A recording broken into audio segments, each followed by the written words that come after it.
Dear students, आज की इस वीडियो में हम पढ़ेंगे क्लास 10th का हिंदी मीडियम का हमारा चैप्टर चल रहा था विद्युत धारा के चुंबकीय प्रभाव। इससे पहले वाला जो वीडियो है उसके अंदर हमने पढ़ा चुंबकीय क्षेत्र में विद्युत धारावाही चालक पर लगने वाला बल तथा फ्लेमिंग वामहस्त नियम। ये क्या था स्टूडेंट? अगर आपके पास कोई चुंबकीय क्षेत्र है, उस चुंबकीय क्षेत्र में आप किसी चालक को रखते हो, किसी तार को रखते हो, किसी वायर को रखते हो और उसके अंदर से अगर विद्युत धारा प्रवाहित करते हो तो इस चालक पर बल लगता है और बल की दिशा हम निकालते हैं फ्लेमिंग के वामहस्त नियम से, फ्लेमिंग के बाएं हाथ के नियम से स्टूडेंट। और आज के इस वीडियो के अंदर हम एक ऐसी मशीन, एक ऐसे यंत्र के बारे में पढ़ने वाले हैं जो किस पर बेस्ड है, इसी फिनोमेना पर बेस्ड है। कौन से पे? कि अगर आपके पास चुंबकीय क्षेत्र है, चुंबकीय क्षेत्र में कोई चालक रखते हो और उसमें विद्युत धारा प्रवाहित करते हो तो उस चालक पर बल लगता है। यानी आज हम पढ़ने वाले हैं विद्युत मोटर के बारे में। देखिए स्टूडेंट, विद्युत मोटर क्या होता है? आपने अच्छे से अपने घर में, सबके घर में विद्युत मोटर मिलेगा, आपने मोटर को अच्छे से देखा, ऑब्जर्व किया। विद्युत मोटर क्या करता है? इलेक्ट्रिसिटी यानी कि विद्युत धारा की सहायता से चलता है। जैसे यानी कि स्विच ऑन करते हो, विद्युत धारा प्रवाहित होने लगती है और वो जो आपका मोटर है काम करना स्टार्ट कर देता है, यानी घूर्णन करना स्टार्ट कर देता है। तो विद्युत मोटर का डेफिनेशन क्या लिखोगे? क्या होता है विद्युत मोटर? किस तरह से डिफाइन करोगे? विद्युत मोटर एक ऐसा यंत्र है, एक ऐसी मशीन है जो विद्युत ऊर्जा को यांत्रिक ऊर्जा में बदलता है स्टूडेंट। विद्युत ऊर्जा का मतलब उसको चलने के लिए विद्युत धारा चाहिए स्टूडेंट। विद्युत धारा क्या है? देखिए विद्युत ऊर्जा है, विद्युत धारा का मतलब विद्युत ऊर्जा, और वो विद्युत ऊर्जा आप दे रहे हो वो किस में बदल रहा है? यांत्रिक ऊर्जा में। यांत्रिक ऊर्जा में कैसे बदल रहा है स्टूडेंट? पहले तो देखिए यांत्रिक ऊर्जा क्या होता है। यांत्रिक ऊर्जा होता है गतिज ऊर्जा प्लस स्थितिज ऊर्जा। आपने 9th क्लास में पढ़ा यांत्रिक ऊर्जा के बारे में। यानी कि गतिज ऊर्जा और स्थितिज ऊर्जा का जो जोड़ है, किसी वस्तु के अंदर स्थितिज ऊर्जा भी है, गतिज ऊर्जा भी है, तो हम बोलेंगे उसके पास यांत्रिक ऊर्जा स्टूडेंट। यांत्रिक ऊर्जा क्या है? जोड़ है गतिज ऊर्जा प्लस स्थितिज ऊर्जा का। गतिज ऊर्जा क्या होती है? अगर कोई वस्तु गति में है ना तो उसके पास हम बोल सकते हैं कि इसके पास गतिज ऊर्जा है। अगर किसी वस्तु की स्थिति में लगातार परिवर्तन हो रहा है तो हम कह सकते हैं इसके पास स्थितिज ऊर्जा है। और आपका मोटर यानी कि जैसे ऑन होता है, काम करना स्टार्ट कर देता है, वो अपने एक्सिस पे क्या करना है? घूर्णन करता है, घूमना स्टार्ट कर देता है। वो घूर्णन कर रहा है, इसका मतलब गति कर रहा है, गतिज ऊर्जा भी है। लगातार उसकी स्थिति में परिवर्तन भी हो रहा है स्टूडेंट घूर्णन के कारण, तो स्थितिज ऊर्जा भी है। तो हम डायरेक्ट बोल सकते हैं ना कि आपका जो मोटर है वो एक ऐसा मशीन यंत्र है जो विद्युत ऊर्जा को किस में बदल रहा है? यांत्रिक ऊर्जा में बदल रहा है स्टूडेंट। वेरी सिंपल, समझ गए? क्या लिखोगे? विद्युत मोटर एक ऐसा यंत्र मशीन जो विद्युत ऊर्जा को यांत्रिक ऊर्जा में बदलता है। यहाँ एक बात और देखिए स्टूडेंट, आपने 9th क्लास में पढ़ा ऊर्जा को ना तो हम क्रिएट कर सकते हैं ना डिस्ट्रॉय, यानी ऊर्जा को ना तो बनाया जा सकता है ना खत्म किया जा सकता है स्टूडेंट। ऊर्जा को एक रूप से दूसरे रूप में क्या कर सकते हैं? बदल सकते हैं, एक रूप से दूसरे रूप में परिवर्तित कर सकते हैं स्टूडेंट। और यहाँ आपका जो विद्युत मोटर है यही कर रहा है। आप जो विद्युत ऊर्जा दे रहे हो, विद्युत धारा दे रहे हो ना, उसी विद्युत ऊर्जा, उसी विद्युत धारा का प्रयोग करके उस विद्युत ऊर्जा को किस में बदल रहा है? यांत्रिक ऊर्जा में बदल रहा है स्टूडेंट। ठीक है, तो ये हो गया आपका विद्युत मोटर। इसके बाद बात करते हैं सिद्धांत की। सिद्धांत का मतलब होता है कि आपका जो कोई भी मोटर या मशीन या जिस यंत्र की बात कर रहे हो ना, वो किस टेक्नोलॉजी पर बेस्ड है, किस टेक्नोलॉजी पर काम कर रहा है स्टूडेंट। ये आपका विद्युत मोटर किस टेक्नोलॉजी पर काम कर रहा है? ये इस टेक्नोलॉजी पर काम कर रहा है कि अगर आपके पास चुंबकीय क्षेत्र है और उस चुंबकीय क्षेत्र में एक आयताकार कुंडली को रखते हो और इस कुंडली में से जब विद्युत धारा प्रवाहित कराते हो तो इस कुंडली के दोनों साइड्स पर क्या लगता है? बल लगता है, और वो भी अपोजिट डायरेक्शन में। यानी कि इसमें अगर ऊपर की तरफ लग रहा है तो इसमें नीचे की तरफ लगेगा, और ये अपनी एक्सिस पर क्या करने लगती है? जिसके कारण यानी कि क्या करने लगती है? रोटेट, यानी घूर्णन करने लगती है स्टूडेंट। तो सिद्धांत, इसी सिद्धांत पर ये काम करती है। जब किसी चालक को चुंबकीय क्षेत्र में रखा जाता है और चालक में से विद्युत धारा प्रवाहित किया जाता है तो चालक पर बल लगता है, और बल की दिशा हम निकालते हैं फ्लेमिंग के वामहस्त नियम के अनुसार। तो लिख लीजिए, जब आयताकार कुंडली को शक्तिशाली चुंबकीय क्षेत्र में रखकर विद्युत धारा प्रवाहित की जाती है, यानी कि कोई आयताकार कुंडली है आपके पास, उसको शक्तिशाली चुंबकीय क्षेत्र में रखेंगे। चुंबकीय क्षेत्र कैसे बनाएंगे? देखिए, दो मैग्नेट लेंगे बड़े बड़े, एक नॉर्थ पोल हो जाएगा, दूसरा साउथ पोल। चुंबकीय क्षेत्र नॉर्थ से साउथ हो जाएगा। इसके बीच में आयताकार कुंडली रख देंगे। इसको आयताकार कुंडली में से जैसे आप स्विच ऑन करोगे तो विद्युत धारा बहेगी, और विद्युत धारा बहेगी। आयताकार कुंडली कहाँ पड़ी है? चुंबकीय क्षेत्र में, तो इस पर क्या लगेगा? बल लगेगा, जिसके कारण ये लगातार घूर्णन करेगी स्टूडेंट। बल लगता है जिसके कारण यह अपने अक्ष पर निरंतर घूमने लगती है, और कुंडली पर लगने वाले बल की दिशा कैसे निकालेंगे? फ्लेमिंग के वाम हस्त यानी फ्लेमिंग के बाएं हाथ के नियम के अनुसार। इसके बाद इसकी रचना देखिए। इसके डायग्राम देखिए स्टूडेंट, इसकी रचना, इसका डायग्राम में क्या होता है देखिए, क्या यूज करते हैं, दो तो हम चुंबक का यूज करते हैं, स्थायी चुंबक का यूज कर सकते हैं, दो स्थायी चुंबक है, ये इसका नॉर्थ पोल है चुंबक का, ये साउथ पोल है। तो चुंबकीय क्षेत्र देखिए नॉर्थ से साउथ, ये जो रेड वाली लाइन है वो क्या शो कर रही है, चुंबकीय क्षेत्र को, चुंबकीय क्षेत्र की दिशा को, नॉर्थ से साउथ, यहाँ बहुत सारा दोनों चुंबक के बीच में, और चुंबकीय क्षेत्र को बी से डिनोट करते हैं तो इसलिए बी लिखा स्टूडेंट, ये इसकी डायरेक्शन। इसके बाद देखिए चुंबकीय क्षेत्र का यूज, दो चुंबकों का प्रयोग करते हैं, किस लिए, चुंबकीय क्षेत्र उत्पन्न करने के लिए। इसके बाद एक आयताकार कुंडली ABCD का यूज करते हैं, किस लिए स्टूडेंट, जैसे इस कुंडली के अंदर से विद्युत धारा प्रवाहित होगी तो इस कुंडली के दोनों साइड्स पर, दोनों भुजाओं पर क्या लगेगा, बल लगेगा, विपरीत दिशा में। विपरीत दिशा का मतलब अगर इस पर भुजा पर नीचे की तरफ लग रहा है तो इस पर ऊपर की तरफ, दोनों में अगर अलग अलग दिशाओं में बल लगेगा तो ये क्या करने लगेगी, अपनी एक्सिस पर, अपनी दूरी पर क्या करने लगेगी, घूमने लगेगी स्टूडेंट, ये इसकी दूरी है। इसके बाद आपका जो ये आयताकार कुंडली है, इसकी जो भुजा है ना, AB भुजा आपका जुड़ा हुआ है, यहाँ दो वैल्य लगे होते हैं स्टूडेंट, विभक्त वैल्य बोलते हैं इनको। देखिए वैल्य का मतलब होता है रिंग शेप स्टूडेंट, रिंग मतलब इस तरह का शेप जो है ना, ये रिंग शेप होता है, और इसको विभक्त वैल्य इसलिए बोल रहे हैं, अगर ये इस तरह का होता है रिंग शेप का, इसको तो बोलते हैं वैल्य, लेकिन ये वैल्य नहीं है, देखिए बीच में से कटा हुआ टूटा हुआ इस तरह का कुछ शेप है, इसको क्या बोलेंगे, विभक्त मतलब अलग अलग हो रखे हैं स्टूडेंट, इसलिए इनको विभक्त वैल्य नाम दे रखा है। तो यहाँ दो विभक्त वैल्य लगे होते हैं, किस तरह से, दो विभक्त वैल्यों का नाम रख दिया, जैसे इसका S1 है, इसका S2, यानी आपका जो भुजा AB है ना, आयताकार कुंडली का AB भुजा, उससे जुड़ा हुआ विभक्त वैल्य S1, और आपका आयताकार कुंडली का CD भुजा है, उससे जुड़ा हुआ विभक्त वैल्य S2 स्टूडेंट। इसके बाद ध्यान से देखिए विभक्त वैल्यों का काम क्या होता है, विभक्त वैल्यों का काम ये होता है कि ये क्या करते हैं, इस कुंडली के अंदर विद्युत धारा की दिशा बदलने का काम करते हैं, विद्युत धारा की दिशा बदलने का काम करते हैं स्टूडेंट। यानी इसका काम आपको, जैसे हम आगे वर्किंग पढ़ेंगे, इसका समझ में आता जाएगा आपको। एक बार इतना ध्यान रखिए कि इन दोनों का काम होता है यहाँ विद्युत धारा की कुंडली के अंदर विद्युत धारा की दिशा को बदलना, और कोई ऐसा यंत्र होता है ना जो किसी चालक में विद्युत धारा की दिशा बदलने का काम करता है, उसको कम्यूटेटर बोलते हैं। इसका मतलब ये दोनों विभक्त वैल्य यहाँ कम्यूटेटर का काम कर रहे हैं, इसलिए इनको कम्यूटेटर भी बोल देते हैं स्टूडेंट। इसके बाद बात करते हैं, दो कार्बन ब्रश लगे होते हैं इसके अंदर, कार्बन ब्रश नाम से पता चल रहा है, दो कार्बन ब्रश है, इसका मतलब वो कार्बन के बने हुए हैं, इनको नाम दे देते हैं, एक B1 और एक B2। तो ये दो कार्बन ब्रश लगे हुए हैं स्टूडेंट। आपको यहाँ एक बात ध्यान रखना है स्टूडेंट कि आपका जो कार्बन ब्रश लगे ना B1 B2, ये दोनों हमेशा फिक्स रहते हैं, अपनी पोजीशन पर जहाँ है वहीं रहते हैं, लेकिन आपका जो आयताकार कुंडली जैसे घूर्णन करती है ना, तो उनके साथ साथ S1 और S2 दोनों विभक्त वैल्य भी घूर्णन करते हैं, लगातार घूमते हैं स्टूडेंट।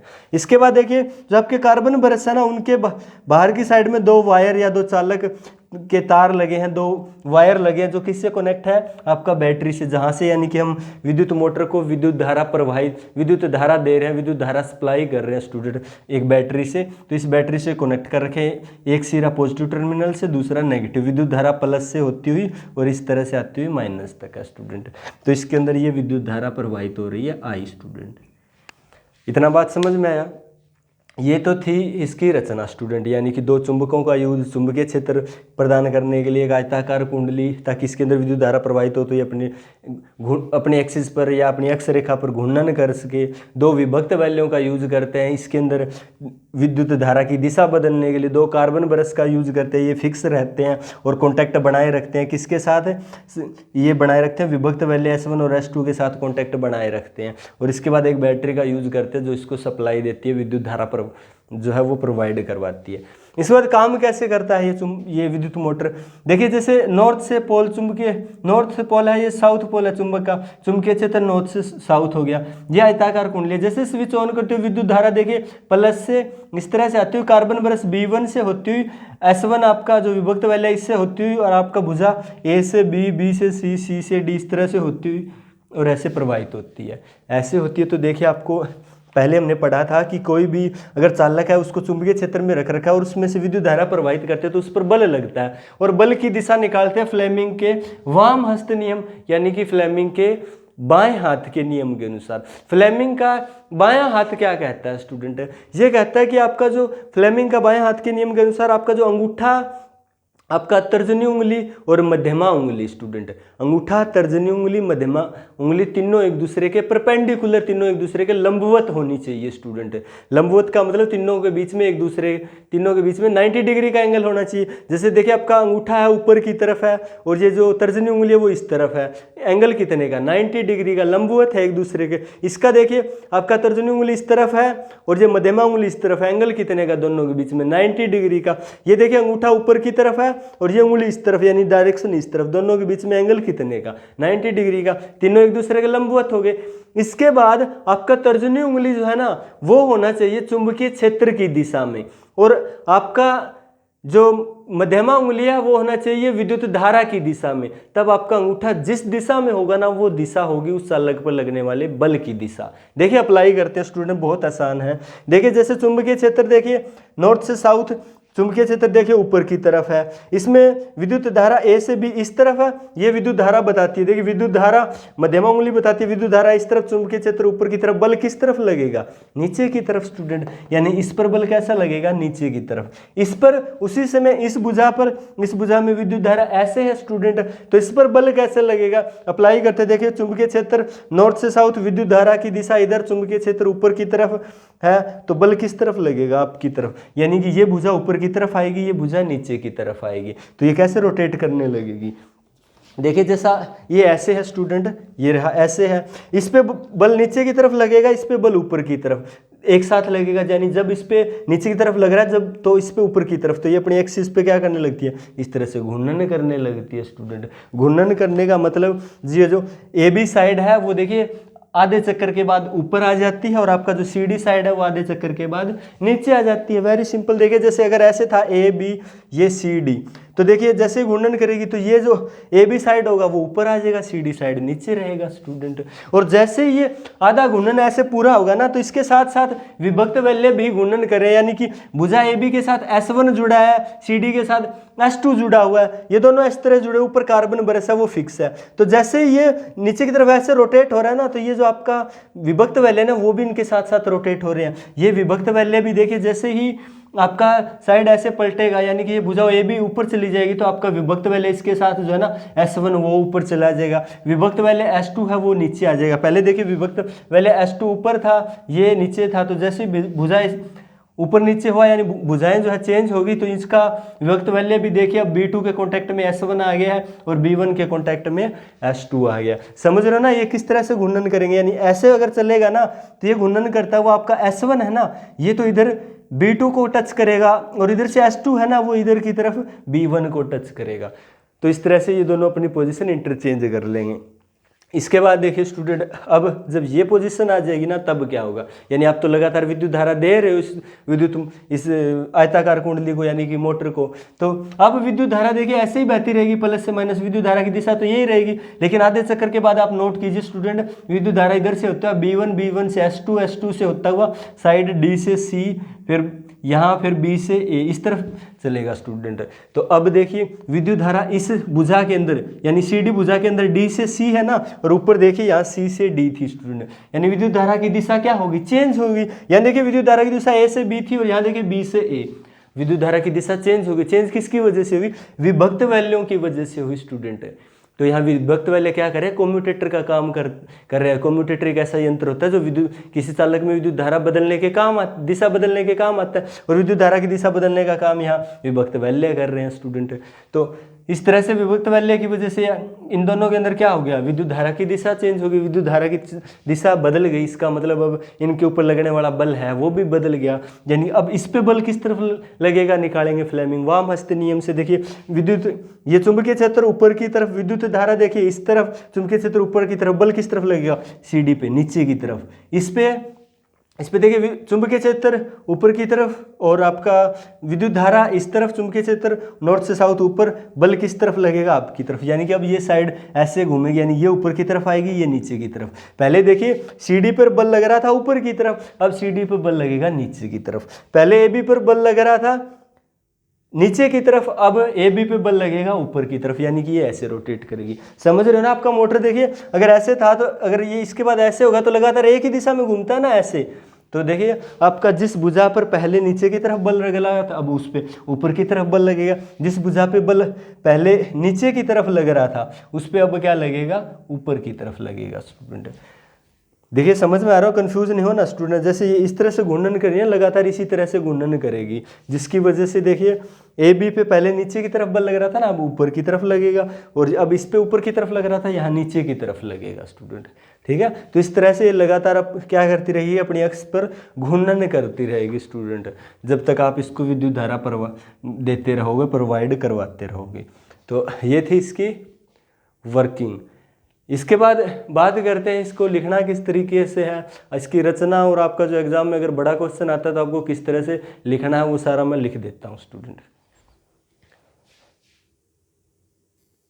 इसके बाद इसकी रचना की बात करते हैं स्टूडेंट। रचना का मतलब आप जिस मोटर या जिस मशीन के बारे में, जिस यंत्र के बारे में पढ़ रहे हैं ना, वो रचना मतलब किस किस चीज़ से मिलकर बना हुआ स्टूडेंट, उसके अंदर क्या क्या चीज़ें हैं। तो जो मेन चीज़ है विद्युत मोटर की रचना की, उसकी बात करते हैं। जैसे पहला है आर्मेचर या आयताकार कुंडली का प्रयोग करते हैं स्टूडेंट। आयताकार कुंडली या आर्मेचर, आयताकार कुंडली होगी ना वो कैसी होगी, किस तरह से बनाएंगे, किस चीज़ की बनी होगी। आयताकार कुंडली जो है नरम, एक तो होगा कि विद्युत रोधी तांबे के तार को इस तरह से लपेट के, विद्युत रोधी तांबे के तार के बहुत सारे लपेटे होंगे और इस तरह से आयताकार संरचना बना दी, उसको तो आयताकार कुंडली बोल लेंगे। दूसरा आपके पास आयताकार कुंडली आर्मेचर भी यूज कर सकते हैं। आर्मेचर क्या होता है स्टूडेंट, एक जो नरम लोहे की छड़ लेंगे, इस तरह के आयताकार छड़ लेंगे नरम लोहे की, इसके ऊपर ये जो विद्युत रोधी तांबे का तार है वो इस तरह से लपेट के और एक कुंडली तैयार कर लेंगे, इस तरह से एक संरचना तैयार करेंगे आयताकार, जिसको हम आर्मेचर बोल देंगे। यानी कि अगर ये जो विद्युत रोधी तांबे के तार को लपेट के जो संरचना बनाई है ना हमने, इनके अंदर अगर नरम लोहे की छड़ रख दें तो ये आपका, इसको आर्मेचर बोल देते हैं और इसको सीधा बोलेंगे आयताकार कुंडली स्टूडेंट। तो इन दोनों में से किसी भी चीज़ का यूज कर सकते हो आप। तो आप नरम लोहे की छड़ समझ रहे हो ना, नरम लोहे की छड़ का मतलब आपका जो लोहा है वो नरम नहीं है। नरम लोहे की छड़ का मतलब हो गया कि इसके अंदर प्योर आयरन की, प्योर लोहे की एक छड़ है। एक छड़ मतलब एक रोड टाइप की एक लगा के इस तरह से, और आयताकार जो एक आयताकार संरचना या फिर एक आयताकार जो है रोड है लोहे की स्टूडेंट। ठीक है, और विद्युत रोधी तांबे के तार का मतलब हो गया, जैसे ये तार देखिए तांबे का तार है, इसके ऊपर देखिए प्लास्टिक का इंसुलेशन लगा हुआ है ताकि आपको इलेक्ट्रिक शॉक ना लगे, तो इसको विद्युत रोधी तांबे का तार बोलते हैं स्टूडेंट। तो देखिए बिल्कुल आसान सा, पहला रचना के अंदर यूज करते हैं आर्मेचर या आयताकार कुंडली स्टूडेंट। नरम लोहे की छड़ पर विद्युत रोधी तांबे के तार को लपेट के एक आयताकार संरचना ABCD तैयार की जाती है। यानी कि आप जो पहले हमने आपको 2 डायग्राम बना के दिखाए थे, वो डायग्राम आप अच्छे से कॉपी पे जो अपने सामने रख लीजिए बना के, और उनको देख के समझोगे इसका, यानी कि सारी रचना और कार्यविधि तो आसानी से और जल्दी समझ में आएगा। तो देखिए ABCD तैयार की जाती है जिसको हम आर्मेचर कहते हैं। क्लियर है ना स्टूडेंट, आयताकार कुंडली का भी यूज कर सकते हैं, आर्मेचर का भी यूज कर सकते हैं। इसके बाद इसका कार्य क्या रहता है स्टूडेंट, किसका आर्मेचर या आयताकार कुंडली का यूज करते हो, इसका कार्य कुंडली में विद्युत धारा प्रवाहित होने पर शक्तिशाली चुंबकीय क्षेत्र में घूर्णन करना है। इसका काम है कि इसका कार्य कुंडली में जो विद्युत धारा प्रवाहित होगी ना, तो ये शक्तिशाली चुंबकीय क्षेत्र के बीच में रखी जाती है। शक्तिशाली चुंबकीय क्षेत्र के बीच में क्या करती है, घूर्णन करती है, अपनी अक्ष रेखा पर घूमती है। इसके बाद विभक्त वैल्यों का प्रयोग करते हैं। विभक्त वैल्य क्या होते हैं, किसी परिपथ में विद्युत धारा की दिशा बदलने वाले यंत्र को कम्यूटेटर या दिक् परिवर्तक, मतलब दिशा बदलने वाला, ठीक है, दिक् परिवर्तक कहते हैं। यानी कोई विद्युत परिपथ में ऐसा यंत्र है जो विद्युत धारा को बदलने का काम कर रहा है ना किसी चालक में, उसको कम्यूटेटर नाम दे देते हैं, दिक् परिवर्तक कहते हैं। और विद्युत मोटर में लगे 2 विभक्त वैल्य, विद्युत मोटर में जो 2 विभक्त वैल्य यूज कर रहे हैं वो कम्यूटेटर का काम कर रहे हैं स्टूडेंट। क्यों, क्योंकि वो क्या कर रहे हैं, दोनों भुजाओं में, आयताकार कुंडली की दोनों भुजाओं में क्या कर रहे हैं, विद्युत धारा की दिशा बदलने का काम कर रहे हैं। विभक्त वैल्य S1 आर्मेचर की भुजा AB भुजा के साथ तथा S2 आर्मेचर की भुजा CD भुजा के दोनों सिरों से जुड़े रहते हैं। यानी कि आपका विभक्त वैल्य S1 है वो भुजा आयताकार कुंडली की भुजा AB से जुड़ा रहता है, S2 विभक्त वैल्य CD भुजा से जुड़ा रहता है। इसके बाद बात करते हैं कार्बन ब्रश की। कार्बन ब्रश B1 तथा B2 2 कार्बन पदार्थ के बने हुए ब्रश है। देखिए कार्बन ब्रश है तो कार्बन पदार्थ के बने हुए हैं, जो विभक्त वैल्य S1 तथा S2 के साथ संबंध बनाए रखते हैं, उनके साथ कॉन्टैक्ट बनाए रखते हैं, संपर्क बनाए रखते हैं स्टूडेंट। कार्य क्या होता है, विद्युत स्रोत से जो विद्युत धारा आ रही है, विद्युत स्रोत से विद्युत धारा विभक्त वैल्यू को प्रदान करता है, यानी कि विद्युत स्रोत यानी आपने बैटरी लगा रखा है, वहाँ से जो विद्युत धारा आ रही है ना उसको कहाँ तक विभक्त वैल्यू को प्रदान करें, विभक्त वैल्यू के साथ कॉन्टैक्ट बनाए रखते हैं। इसके बाद अवतल बेलनाकार चुंबकों का प्रयोग किया। देखिए हमने दो इस तरह के चुंबक यूज किए हैं स्टूडेंट, आपका एक तो इस तरह का सा चुंबक है और एक आपका इस तरह का, ये दो चुंबक है ना, ये बेलनाकार चुंबक बोलते हैं। ये अगर समतल होता तो सीधा डायरेक्ट इस तरह के चुंबक होते स्टूडेंट।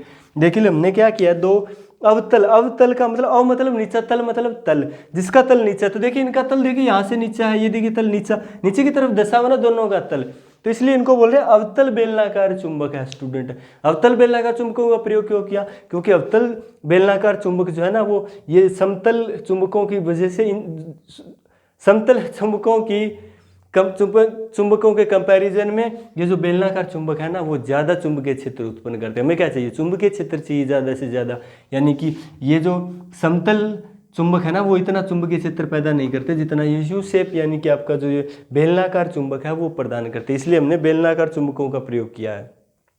विद्युत मोटर में दो अवतल बेलनाकार चुंबकों का प्रयोग किया जाता है जिनका कार्य शक्तिशाली चुंबकीय क्षेत्र उत्पन्न करना। इन चुंबकों के बीच चुंबकीय क्षेत्र में आयताकार कुंडली या आर्मेचर को रखा जाता है। इसके बाद यूज करते हैं एक बैटरी का। बैटरी का किस लिए यूज करते हैं, विद्युत मोटर है यानी विद्युत से चलेगा, यानी विद्युत धारा कहाँ से मिलेगी, इसको बैटरी से मिलेगी। इसके बाद आप स्विच भी यूज लिख सकते हो, ज़्यादा लिखना चाहो तो एक स्विच का यूज करते हैं, कुंजी का यूज करते हैं इसको ऑन ऑफ करने के लिए स्टूडेंट। तो इसके बाद बात करते हैं इसके कार्यविधि की।